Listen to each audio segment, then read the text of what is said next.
the mix tonight. FlowFM 92, we the rule the night. Hey, FlowFM, we the rule the night. FlowFM 92, we the rule the night.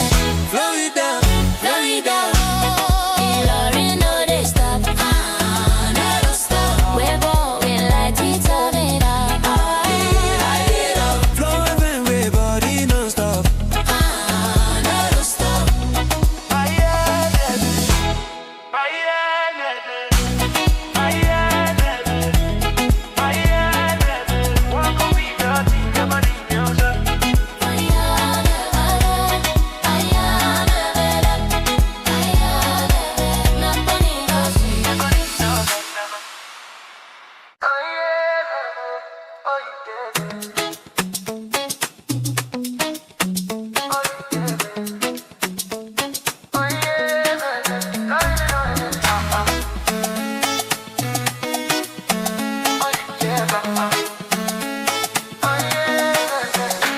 Girl, you find past sunset for quite a sky.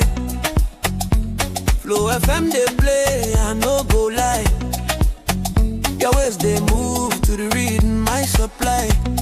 Be sweet for body, or more, I no fit deny. Turn me on with the melody. Flow FM, you be remedy. No station.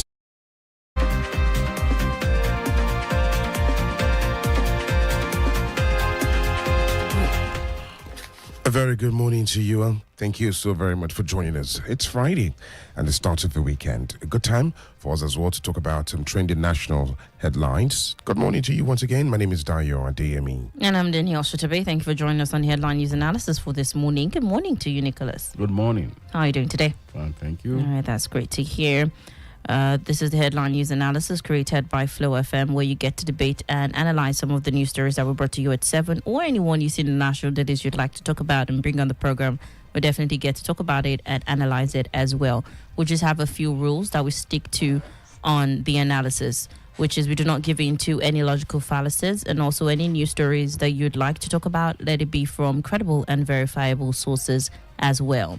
The views to be expressed is not in any way the position of FlowFM 92.7 or the staff therein, but is expressed by our in-house analyst, Nicholas Uwerunonye, and any individual who calls on the program this morning. The number to call is 0807-777-9927. Again, 0807-777-9927. Let's get right into the news stories. Also, we're streaming live on YouTube and on Facebook at FlowFM 927. Alrighty. Let's begin the conversation this week. The phone line is open, and you can also reach us via WhatsApp. Let's kick off from yesterday's anticipated match, the Super Eagles against Gabon. Mm-hmm. Yeah. It was a match that had us, come on, what's honestly in the chokehold, and then we're almost like when it was 1-1, we're thinking, what's going on? But he ended 4-1 to the Super Eagles. One more goal and would have spelled Gabon. Oh, you are really... Oh, well, I never even looked at it from that angle. But to be honest, with the issue of strikes and the rest of them not boycotting training. Yes. Let me just admit that my expectations plummeted before that match. And secondly, I was thinking, even if we win, we are still going to meet Cameroon. And Cameroon has a very big grudge against Nigeria, after the AFCON thing. So usually I'm always discombobulated anytime Cameroon comes into the mix when we're in a competition. I don't know. Maybe I think it has to do with how I started, my affection for Super Eagles from infancy. I usually recall that Cameroon will always be. That has always been my fear, But yesterday too, we are pleasantly surprised. Oh well. By the way, DR Congo surprised, Cameroon as well. They surprised Cameroon. So setting up, the final clash on Sunday with the Super Eagles of Nigeria. Exactly. Going into the game, what do you expect, real quick? And this is just our last chance. Last chance at it. The Super Eagles shouldn't take it for granted. That's number one. Yes, we have a bit of psychological edge over the Congo. We have always, toe to toe. We have always been better. But you see, this is where they need to keep focus. Actually, Cameroon thought it was going to be a walkover. At the 91st minute, that was just that single goal, and that was all for Cameroon. So the kind of mistakes we saw happening, and of course, a lot of people have been talking about Umwabali and things like that. And like I said last time I was here, that I think he needs a shrink. He needs a psychologist. He really needs a psychologist because I think a lot of confidence issues have been starting to affect him. You know, I have always known that he's been rough around the edges, you know, as a goalkeeper. You know, and I think largely that is one of the reasons why he's been unable to tie down a big European club, considering the fact that he did well in AFCON. So they were looking at all those things that he could be more of a liability than, you know, but he has all the assets to make him a great and fantastic goalkeeper. In fact, his mode is like that of Chilavet. If you remember Chilavet, yes, you know, that could play. You know, of all the goalkeepers we've had, he has the longest through. His kick is always pinpoint. He can always join in the attack. But you see, there are some sloppiness that could be very costly that he does, and his temperament. That is just the problem with Nwabali. And my fear is that he doesn't turn out to be our Achilles heels when we meet Congo. All right. Well, just hope and keep our fingers crossed and just give the boys the support that they need going in on Sunday as well. So, well, the time is 8 p.m. on Sunday. So let's give them the support and see it. By Monday, we'll be talking about the Super Eagles going to the World Cup. And I sincerely hope that we'll be coming here and we'll all be beaming. Otherwise, we'll say it the way it is. It will be a bad start of the week. Wow, it's not going to be a bad start of the week. No, for me, you know, I don't know. It's going to dampen my week. You know, I don't watch any other clubs. Super Eagles. Let's be optimistic. The boys. I am saying to you now, the boys come Monday. We'll kick off with the Super Eagles going to the World Cup. Oh, let them surprise me. All right, please. All right, then. Let's move to another news story real quick. And this is an update from the whole saga between the Honorable Minister Nyesom Wike and the naval officer, Lieutenant A.M. Yerima. Wike said that he condemned and he described it as impunity in deploying serving officers to guide a private property and assault government officials enforcing development regulations. He also said that he would always, he cited examples of people he would call, respected leaders that he would call and resolve land matters by just calling them rather than using soldiers to intimidate anyone. He also stressed that his confrontation was not with the military, but with an individual in the person of A.Y. Yerima, and reaffirmed his respect for the armed forces, describing the matter as purely private, is what Honorable Nyesom Wike said. I don't know how to explain it as simply as I can to Nyesom Wike, because apparently he doesn't get it at all. It's not about legality. It is comportment in public. That is the issue. He has refused to see that is where the problem is. If you look at the way people are reacting, it's not about whether, you know, those lands were gotten validly or not validly.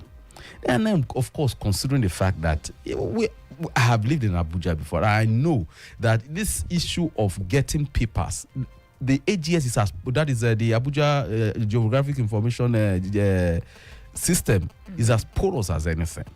You understand? You see, look, there was a case I followed for a very long time. At a point, I got utterly, completely confused. It was like a maze. You understand? You see one document competing with the other from the same AGS, signed by the same person.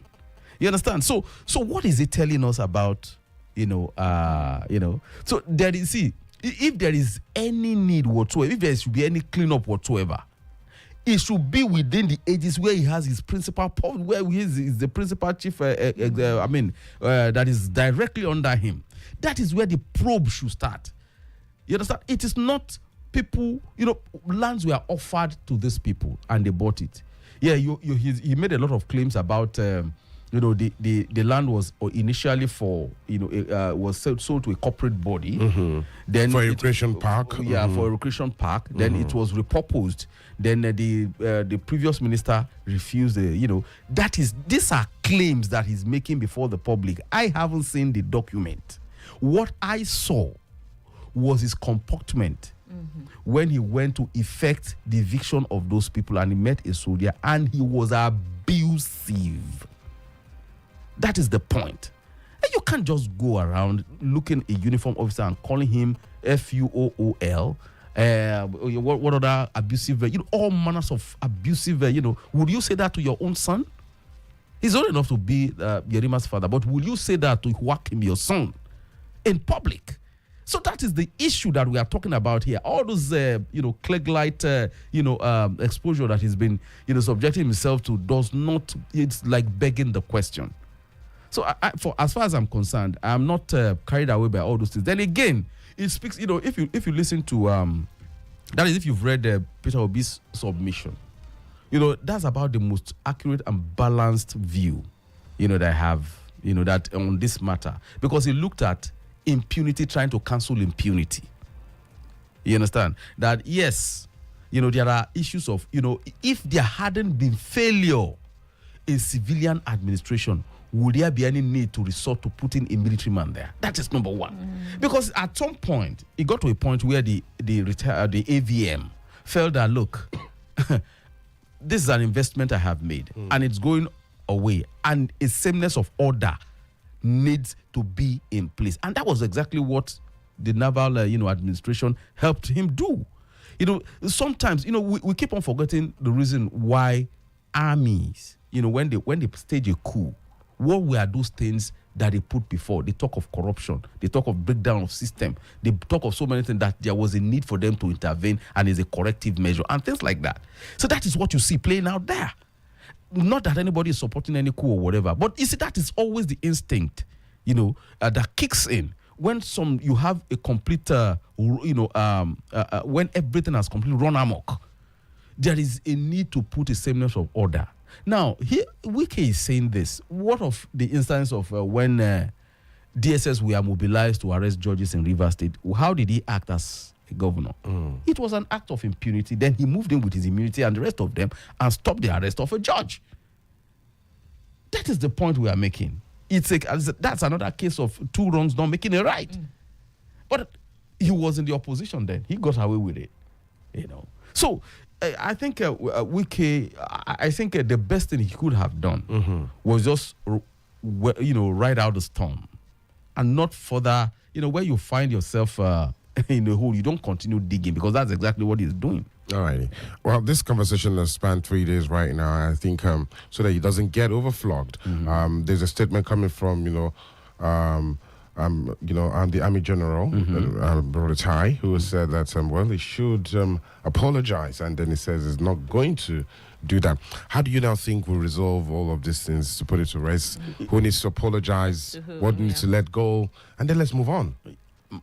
My brother, you see, one of the biggest problems we have in Nigeria is that we always fail to resolve issues like this. And that is why things like this will repeat itself. Ordinarily, I think that Wike should apologize to that young man for using abusive language on him. That is number one. Then the issue of this land matter should be brought before, the AVM. If there is any remedy, it should be done. Because I don't think that a man who has served this country as an AVM, even if there are infractions whatsoever, it's not about big manism, that the way we put it, but it's about, at least giving him, the respect that he deserves. That, it's unfortunate that we have a system that is so corrupted. That was where he went to buy, it was at that, within that system that he bought a land that appeared to be irregular. You understand? So there are ways. He talked about, the president reaching out to him, the former president Obasanjo and T.Y. Danielle, and he resolved the matter. You understand? I think he could as well do that to an AVM too. He can resolve the matter instead of trying to evict him. He said he grabbed land. The land was not just sitting there. He went over there and started building something on it now. So I think there are ways of doing things like this. And you see, in all of this, you see, the biggest group, like I earlier said, are people within the lands in Abuja. These are essentially corrupt individuals. They are the worst kind of, corrupt, government workers I have ever encountered in all my years of working in Lagos, in Abuja, and in Ilorin here. The kind of insanity you have in all these government offices in Abuja is out of this world. Is mind blowing. Wike knows this. So I wonder why he's covering them. All right then. 0807-777-9927. Again, 0807-777-9927 is the number to call to be part of the conversation. Let's move on to another story and go to the education sector. The House of Representatives has ordered the Federal Ministry of Education and WAEC to suspend the planned introduction of computer-based testing for the 2026 examination.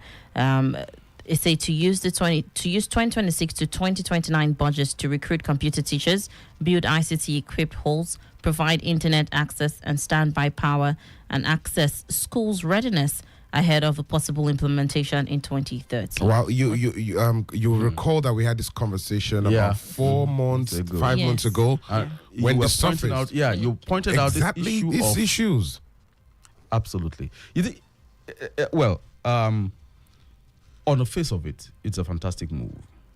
But you see, where I have my fear is that sometimes when you put a halt to something, when the House of Rep puts a halt to something, and you dig a little bit deeper, you understand that that policy is about to put some people out of business. And the next resort is to go to House of Rep and try to scoop out the deal.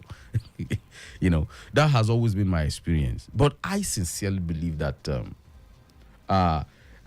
I think it's something that if we say it's going to be 2030, so that we can have, this kind of arrangement. Because if you look at on the face of it, it is going to expand the labor that is bringing a lot of. We're talking of a lot of computer people. Bring them in, teach them, how to, help students to, do CBT exams and things like that. And they need for schools to upgrade. You understand? To upgrade their facilities so as to accommodate a lot of, candidates for WAEC. So it's a fantastic idea on the surface of it. And I sincerely hope that, it's not just putting a halt to it and just say 2030. I think the ministry and the lawmakers must meet on agreed plan that we can say this is the step we are going to take and actionable. All right. You understand? It shouldn't just be at the policy level. All right. Is 2025 and 2030? 5 years. 5 years. Nicholas, how realistic is this? In 5 years that we will get all of this, ICT infrastructure on ground, schools will upgrade. I just want to call your attention to particular regions in Nigeria, within Nigeria. Take, for example, Bayelsa State, Brass local government. There are villages in Brass local government that are very close to the Atlantic. And the children there go to school. Would they get there? That's a big question. Or would they be denied the chance to sit for that examination when the time comes? One of the many, many examples around the country. Yeah, I think we are looking at it. Let's look at it from this angle. In those days, when we were in the primary school, there is this thing they call center. This home economics, this local home economics. They usually have a place they call center. If you hear, there is this place in Ilorin they call Center Agboru. That Center Agboru was where my big sister, because we attended Adeta LSMB. So there was no home economics laboratory. We didn't have it then in Adeta LSMB, So what they do is that from Adeta LSMB, they go to that place to do, all these practicals in home economics. That is how it used to be in those days. So nothing stops, us having a government-run, ministry-run CBT strategically positioned in places where it is nearby. So when they have computer training, they go there and learn. That is where they will do the exam. That's where they do computer classes. That's when they do all those things. You can start that on the stopgap measure. Then gradually, maybe in 2035, every school will have 10 years. You understand? This is about planning. It's not rocket science. Let's don't forget that there was a state in Nigeria that is not oil rich that bought over 30,000 computer pieces for secondary schools in Nigeria. Sorry to watch you, Nicholas. Let's take this call. Hello, good morning. Hello, good morning. Good morning to you. What is your name and where are you calling from? My name is Shitta calling from Sango. All right, Shitta, please go ahead with your comment. Yes, I want to comment on the issue of Adeyemi and Wiki. You see, these politicians, maybe they should go for training on emotional intelligence. because a lot of them are lacking that quality. The moment they are in office, they believe arrogance is everything, that they can resolve every matter with arrogance. That is why you see some governors, they will be calling them, they will not even listen. They will be talking to them, they don't want to listen. That is what the players, because the matter is not even between Gambo, the owner of the land, and the SCT. See, what people are complaining on is the matter between Yerima and Wiki. Because, never mind, Wiki is there today. We can rubbish that office. Because I saw a lot of, there was a particular video that is on social media now. Similar case between Sanwo-Olu and, police force. Look at the way and manner Sanwo-Olu managed that, team. Because whether we like it or not, Wike will leave the office. It's still going to be in the record that an officer has so and so, against FCC minister. So all these politicians, they need their emotional intelligence. It's not about gra. Even if there are many ways they can go about it and resolve the matter. So God bless Nigeria. Thank you. That is my comment this morning. All right. Thank you, Mr. Shitu from Zongo. 0807 777 9927. All right, let me take this message real quick. It's still on the matter of the Honorable Minister. Wike is clearly not getting things right, perhaps as a result of his own intellectual shortcomings. No one is questioning the legality of the land in dispute. Rather, Nigerians are concerned about his lack of maturity and his failure to understand that as a public figure, he must demonstrate restraint and develop proper public speaking skills. Politics is not all about campaigning or theatrics. The manner in which he addressed the officer was uncultured and completely unacceptable. That is why Nigerians across the country are condemning his behavior. It is especially disappointing that the young officer displayed far more composure, discipline, and maturity than the older minister. Another call. Hello, good morning. Okay. Oh, looks like we lost that call. Please go ahead. Yeah. We're on the conversation. There has been a lot of... I know it's going to... that conversation will continue, whether we like it or not. Mm-hmm. Because you see, as far as I'm concerned, in terms of this public, causing public outrage, in my opinion, I think Wike's cup is full, Someone said he has added to your bad books. Hello, good morning. Hello, good morning. Hello, good morning. Good morning to you. What is your name and where are you calling from, please? My name is Mike. I'm calling from Lawrence Sugar Local Government. Okay. All right, Michael. Please go ahead with your comment. Yeah, I watched the several video about Wike and Yerima. The way Wike approached that guy, Wike is a minister and that guy is an officer. When it comes to it and everything, but the guy still gives him respect. You can go ahead and call him a fool, but he refused to call him the same name. He answered him, sir. So the way Wike is acting over there is seriously uncalled for. Please. Oh. All right. Let's start. Please try and connect back if you can. 0807 777 9927. 0807 777 9927. You can also message us on WhatsApp as well too. And that's okay, please let's take a few comments. A few comments from WhatsApp. Good morning, presenters and the analyst. On the Wike saga, your analyst is speaking one side of the issue and leaving the other. We all agree that Wike is wrong with the way he conducted himself, but does the military have to continue to use force to protect their personal interest from constituted authority? What we witnessed there is part of what happens on a grand scale. Ask the land or building development regulatory agencies what they face with properties military are deployed to guard. We must condemn both Wike and the owner of the land. We must agree on which law we want to operate in the country and who it's applicable to. Nigeria will be great. Angela from Gambari. Oh, well. Okay. That's not the only... Let's take another comment so you can react to this. To everything. Mm-hmm. All right. This one is on the Super Eagles. Good morning, Danielle, Adedayo, and Nicholas. Just tonight was awesome. This is Mayor from Basin. Congratulations to our Super Eagles and Nigerians at large. But for Nicholas saying that Stanley is confident, I disagree. That's not confidence, but being comfortable, which I personally think the coach should bench him and give Maduka Okoye another clean slate. But overall, I'm impressed with the score despite the bonus saga. I'm optimistic that if we win on Sunday versus DR Congo, then we're at the World Cup already. Kudos to you guys in the building. A job well done. Another message from Uwerunonye Tunde from Tanker says the decision to commence CBT examinations in senior secondary school next year appears to have been taken in haste. Nigeria still has a long way to go before we can fully transition to computer-based testing at this level. We're all aware that even for JAM examinations, many students still have to travel long distances to access accredited centers.